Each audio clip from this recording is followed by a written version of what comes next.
Nas últimas semanas, muito se discutiu no Brasil a respeito da liberdade de expressão, principalmente no que diz respeito à existência de limites para a emissão de opiniões políticas. No cerne da discussão estava posta a seguinte ideia: o que eu posso falar, quem pode falar e o que pode ser dito sem que haja a coerção do Estado contra aquilo que se diz. É claro que, como quase tudo na internet, o cerne da questão foi posto de lado e, no fim das contas, a discussão foi reduzida à possibilidade ou não de se existir um partido em nosso país. Entre aqueles que defendiam isso como uma ideia plausível, os Estados Unidos foi alçado à categoria de modelo, sendo lembrado, inclusive, o fato de que lá não apenas existe um partido nazista, como seu direito de existência é garantido pela Constituição, mais especificamente pela primeira emenda à Constituição. Mas afinal de contas, o que diz a famigerada primeira emenda? Qual o seu contexto e o significado na época de sua criação e como ela foi interpretada ao longo do tempo? E é sobre isso que eu vou tratar no vídeo de hoje. Eu sou o professor Marcos Sorrilha, seja muito bem-vindo, seja muito bem-vinda ao meu canal. E se você está caindo de paraquedas por aqui, eu já peço que se inscreva, deixe uma curtida nesse vídeo e ative o sininho das notificações para ser avisado sempre que eu postar alguma coisa nova por aqui, beleza? Então vamos lá.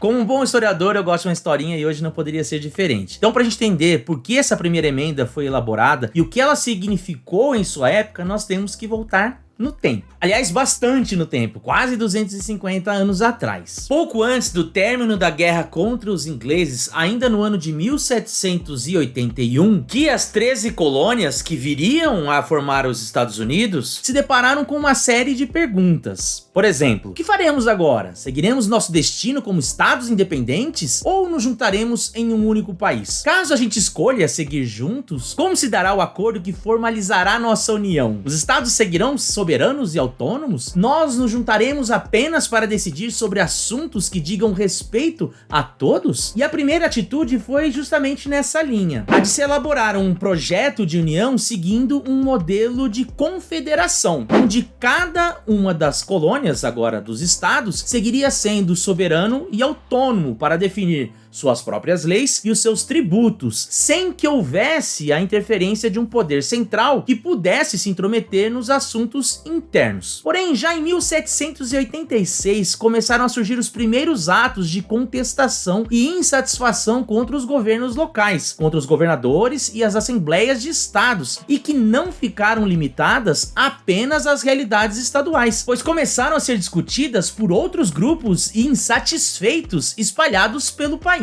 Diante desse fato, como agiria a jovem nação? E se essas insatisfações se convertessem em uma nova revolução? E se a experiência americana fosse consumida pela anarquia, por rebeliões sem fim? Diante dos limites da confederação, em responder a essas questões, era preciso, então, criar um novo modelo de Estado e que previsse a elaboração de um exército nacional, de um governo centralizador e de um Congresso capaz de possuir maior poder de intervenção nos assuntos internos de cada estado. Esta leitura acabou se consagrando na elaboração da Constituição dos Estados Unidos em 1787. Segundo ela, os estados renunciariam à sua soberania, mantendo sua autonomia para a criação de leis e impostos, porém, agora sujeitos a um novo governo federal. A partir de então, a confederação deixaria de existir e uma federação nasceria em seu lugar. Na verdade, uma república federativa. Porém, ao mesmo tempo em que existia de fato um medo de que a sociedade entrasse em um colapso e fosse tomada pela anarquia, também houve aquelas pessoas que olharam para a Constituição e viram nela a concretização de um instrumento de opressão. Rapidamente, eles se lembraram das lutas pela independência e pelos gritos contra a tirania do rei George. Olhando para dentro, se perguntaram até que ponto a Constituição não seria a ferramenta capaz de converter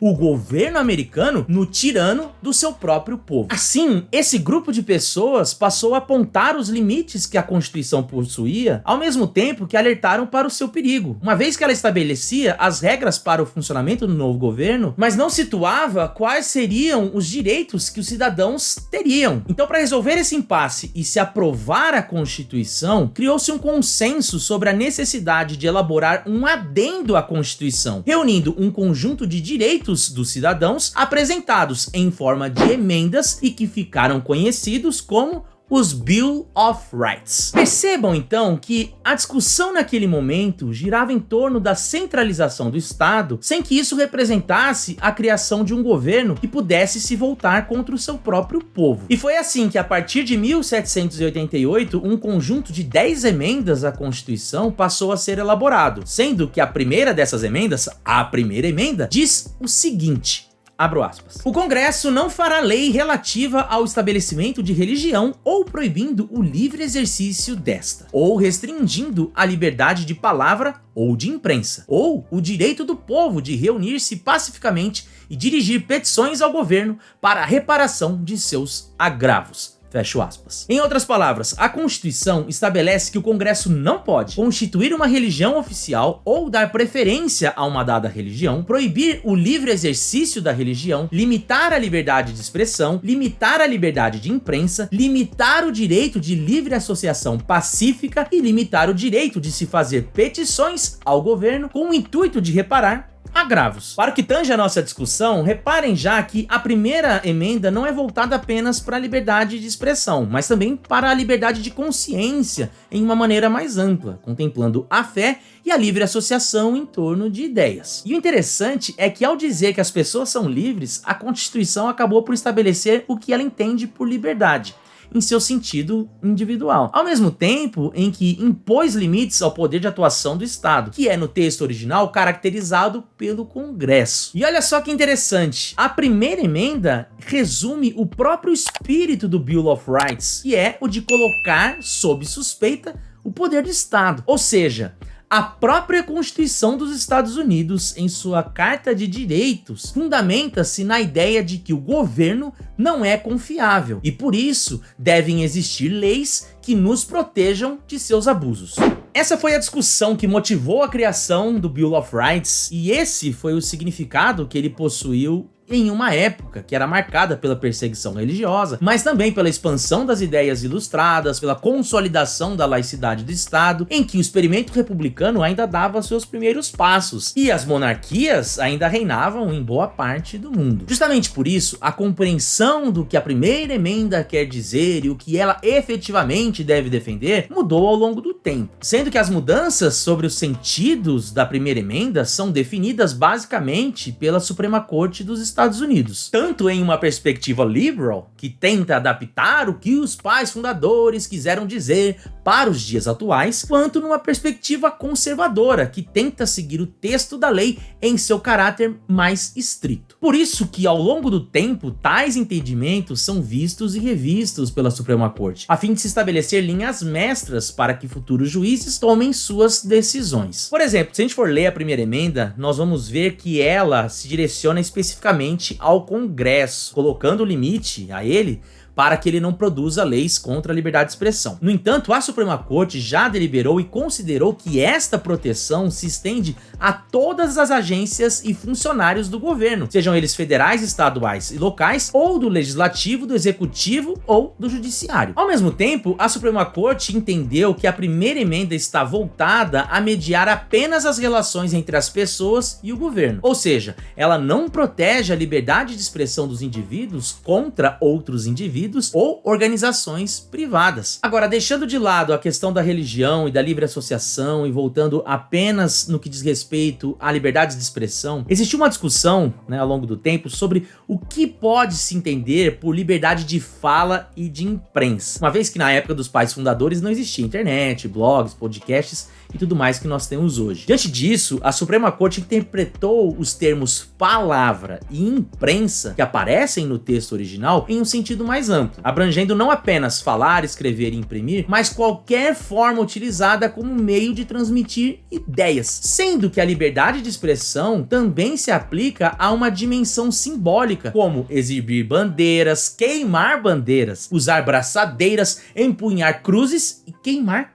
cruzes. Mas vejam só que interessante, se por um lado a Suprema Corte decidiu o que a primeira emenda entende por liberdade de expressão, ao longo do tempo ela também reorganizou as suas ideias em torno do que ela não considera como sendo liberdade de expressão. Isso mesmo, nem tudo pode ser dito sem que haja uma intervenção do Estado que proíba a sua fala ou te mande para a prisão contra algo que você disse. Segundo o entendimento da Suprema Corte, há sim situações em que o governo pode intervir. Em algumas circunstâncias, certos tipos de discursos não podem ser assegurados pela primeira emenda. Vou dar aqui alguns exemplos. A difamação, falsas declarações que prejudicam a reputação de uma pessoa, especialmente quando o orador deliberadamente mentiu ou disse coisas que sabia que eram provavelmente falsas. Ameaças de se cometer um crime também podem ser punidas, como por exemplo, ameaçar alguém de morte. Outra coisa passível de punição é o que lá eles chamam de falas de luta ou discursos de luta, que são insultos pessoais que provavelmente levarão a uma luta imediata entre uma pessoa e outra. Vem aqui, vou te bater, vou te matar. Isso não pode. Mas isso, olha só que interessante, isso não inclui a incitação à violência, desde que elas estejam voltadas contra uma ideia e não uma pessoa. Outra ação que não é considerada como liberdade de expressão é a obscenidade. Então, a pornografia altamente sexualmente explícita não é protegida pela primeira emenda. A pornografia infantil, fotografias ou vídeos envolvendo crianças reais, também não é considerada como liberdade de expressão. Da mesma forma que publicidades comerciais também podem ser vítimas de sanções do Estado. O governo pode proibir publicidade comercial enganosa, como por exemplo um remédio milagroso que promete coisas que ele não entrega. No entanto, se esse comercial conter discursos políticos enganosos, as famosas fake news, eles estão sim protegidos pela primeira emenda. Além de todos esses exemplos que eu dei, o governo pode impor certas restrições ou limites de fala a pessoas ligadas a ele, como professores, funcionários públicos ou militares. Por exemplo, um funcionário do governo que tem acesso a informações confidenciais pode sim ser proibido de divulgar essas informações. Porém, no caso da liberdade de expressão em universidades públicas, o discurso político não pode ser cerceado. Já nas universidades particulares, pode. E por último, o governo ainda pode impor restrições a meios pelos quais se transmite alguma ideia. Como por exemplo em carros de som que estão provocando barulhos excessivos, ou então quando essas ideias aparecem replicadas em outdoors que desviam a atenção do motorista, ou então em equipamentos que acabam atrapalhando a livre circulação de pessoas, como por exemplo a construção de um palco em uma via pública. Mesmo que seja para a transmissão de ideias políticas, o fato daquele palco estar atrapalhando a livre circulação é sim passível de sofrer punição. Fora dessas categorias que eu mencionei, a maioria das outras formas de manifestação são protegidas pela primeira emenda, incluindo entretenimento, vulgaridade, o discurso de ódio, seja ele contra raças, religiões, orientações sexuais e afins. Também está protegida a blasfêmia, que é o discurso que ofende a sensibilidade religiosa das pessoas. E também os videogames violentos também estão protegidos pela primeira emenda. Bom, então diante de tudo que eu falei até aqui, ainda que muitos advoguem pela necessidade de uma primeira emenda aqui no Brasil, é preciso compreender a especificidade que ela possui e a relação que ela estabelece com a elaboração do Pacto Social nos Estados Unidos, bem como a sua contínua revisão ao longo do tempo. Ou seja, este não é um modelo que pode simplesmente ser importado. E para finalizar, eu gostaria de deixar claro que eu não sou formado em Direito, apesar de ser doutor de verdade. E por isso o que eu fiz foi praticamente transcrever um artigo de 2 professores americanos sobre o tema e que eu deixarei o link aqui na descrição do vídeo, beleza? Já a parte histórica da coisa, bem, essa eu a garanto. De qualquer maneira, eu espero ter contribuído para trazer mais informações sobre esse debate, esclarecendo alguns pontos da primeira emenda, bem como a sua origem e o seu contexto de elaboração. E exerça agora a sua liberdade de expressão e escreva nos comentários o que você achou desse vídeo, o que você acha da primeira emenda, se você concorda, se você não concorda, se você acha que tinha que ter uma primeira emenda no Brasil, se você acha que não, se tá certo, tem que punir quem fala besteira, se não tem que punir quem fala besteira. Enfim, me conta tudo isso que você acha aqui nos comentários. Nos vemos no próximo vídeo. Tchau!